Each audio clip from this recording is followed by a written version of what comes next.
UEFA champions লিগের প্রথম ম্যাচে জয় তুলে নিল বার্সেলোনা।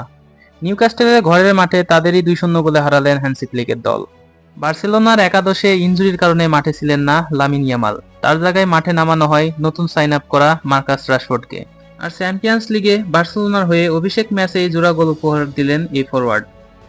জেমস পার্ক স্টেডিয়ামে ম্যাচের শুরুটা ভালোই করেছিলেন নিউক্যাসল। ঘরের মাঠে একের পর এক আক্রমণ ভালোই চাপে রেখেছিলেন বার্সেলোনাকে, কিন্তু নিজেদের মাঠে কোনো ফায়দাই উঠাতে পারেননি তারা। প্রথম অর্ধে চোখে পড়ার মতো কিছু আক্রমণ করলেও তাতেও লাভ হয়নি তাদের। গোলশূন্যই প্রথম অর্ধ শেষ করে তারা।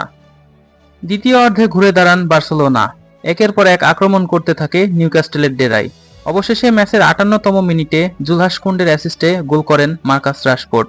বার্সা এগিয়ে যায় 1 গোলে। এর কিছুক্ষণ পর ডিবক্সের বাইরে থেকে দারুণ এক গোল করেন সেই রাশফোর্ড। 2 গোলে এগিয়ে যায় বার্সেলোনা। জবাবে থেমে থাকেনি নিউক্যাসলও। ঘুরে দাঁড়ানোর চেষ্টা করে তারা। অবশেষে 90তম মিনিটে মার্ফির অ্যাসিস্টে গোল করে 1 গোলের লিড কমায় অ্যান্থনি গর্দান, কিন্তু তাতে আর লাভ হয়নি। চ্যাম্পিয়ন্স লিগের প্রথম ম্যাচটি 2-1 গোলে বার্সার কাছে পরাজয় বরণ করেন তারা।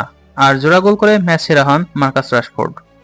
এদিকে চ্যাম্পিয়ন্স লিগের আরও একটি ম্যাচে মাঠে নামেন কেভিন ডি ব্রুইনার সাবেক ক্লাব ম্যান সিটি ও তার বর্তমান ক্লাব নাপোলি।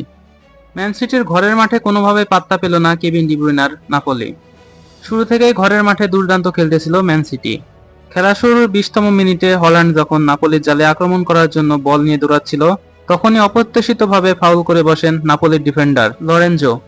ম্যাচ রেফারি ভিআরে গেলে রেড কার্ড দেখেন তিনি। নাপোলি পরিণত হয় 10 জনের দলে।